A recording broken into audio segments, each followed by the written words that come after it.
So we work for a grant, and it's SSVF, otherwise known as Supportive Services for Veteran Families. We serve Arenac, Bay, Clare, Gladwin, Lake, Mecosta, Midland, Newaygo, Osceola, Saginaw counties. So that's 10 counties right now. We have a sub-grantee, 8-cap in Isabella County that also does supportive services for veteran families, but they serve Isabella, Gratiot, Montcalm, and Ionia counties. So we service 10, and then 8-cap can pick up the other surrounding counties that we do not cover. So what is SSVF? SSVF is a program to assist veterans experiencing or at risk of homelessness. We assist them with finding and obtaining safe and affordable and hopefully permanent housing.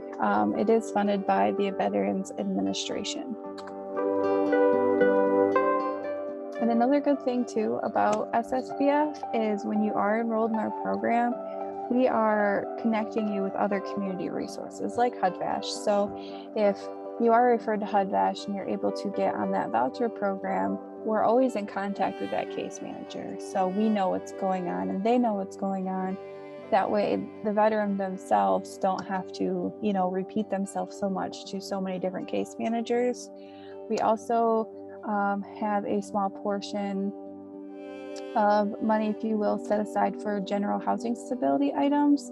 And when a veteran is enrolled and they're eligible for SSVF, especially when they're literally homeless and in a shelter, they don't have furniture or pots and pans and stuff to really be able to sustain a good lifestyle. So we have the option, if they do need it, to purchase them things like plates and cups, silverware, pots and pans, bedding, air mattresses on occasion, and things like that. So when they do get housed, they're not just in a place with nothing to fill it with. So we do provide them with things like that. We have other places that we have connected with, like Veterans for USA, that really help furnish the apartments that we're able to find for our veterans, because unfortunately we can't do furniture, but we do have other resources that can provide that type of thing for the veteran.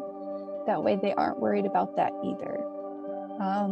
We try to be as much hands-on as possible, because not everyone is well versed with signing leases and talking with landlords, and everybody experiences their own barriers. So we try to be really hands-on when it comes to lease signing and walking them through everything, because not everybody has had a good experience with landlords, and it's a lot harder for others to be able to find housing, because at this time it's not as readily available as what it used to be. So we really pride ourselves with being hands-on to give our veterans the best possible outcome.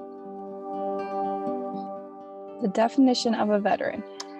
The definition of a veteran is any person who identifies as a veteran or has served in the military with a discharge status of other than dishonorable. So if you have a discharge status that is honorable or under general conditions, those type of things, we can still accept those discharge statuses as long as it's other than dishonorable.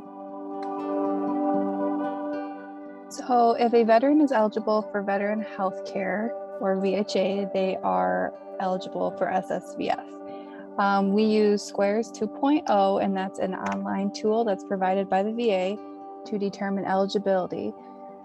So if the veteran does not have a copy of their DD-214, we're able to use Squares to verify their eligibility status for VHA and SSVF. So if they don't have a DD-214, we can look them up in Squares to verify that, and then we also can request their DD-214 for them through outside sources, so they can eventually have an actual copy of their DD-214, because not every place does use Squares.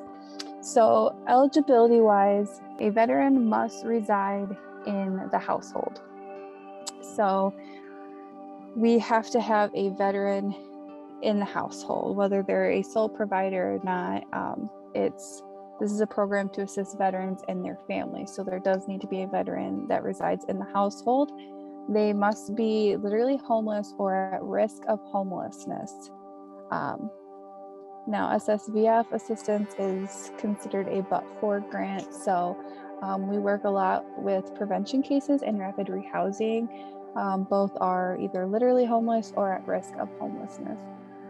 Household income cannot exceed 50% of area median income, and those area medium of incomes change a little bit depending on the county and the amount of people you do have in your household.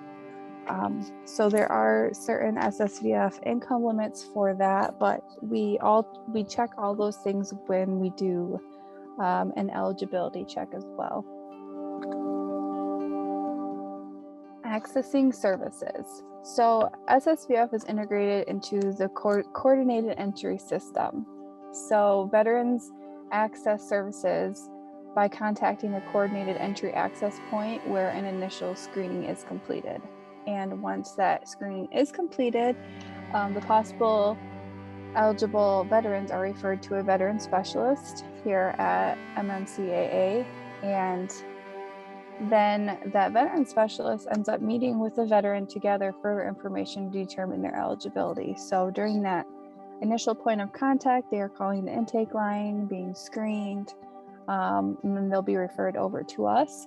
Once they are referred over to us, we give them a call, make contact, we ask them a few questions, we let them know that we will need their DD-214, income documents, things of that nature, so we can further check their eligibility requirements and see where they fall income-wise as well. Regardless of eligibility for SSVF, veterans are eligible for mainstream services such as housing choice vouchers and other HUD or MSHA projects. So a lot of the veterans that we serve do end up going on to a more permanent voucher like HUD BASH or HCV. So available assistance, we do rapid resolution, progressive case management, and temporary financial assistance.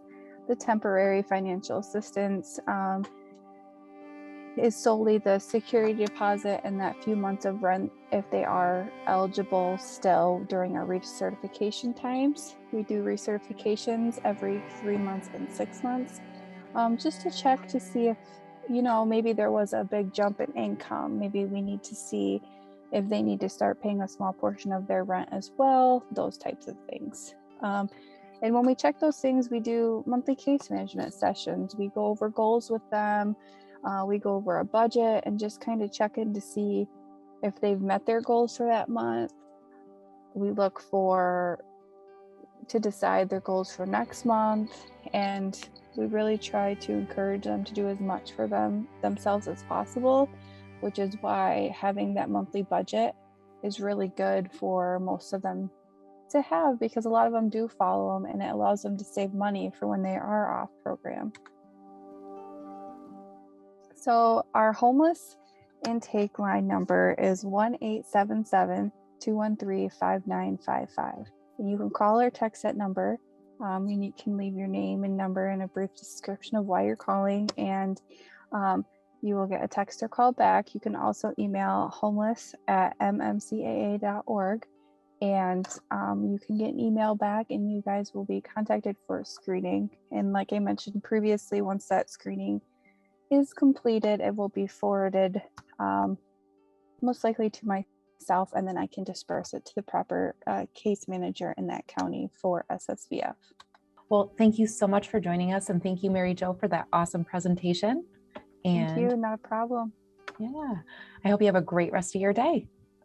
Yes, you too. Bye, guys.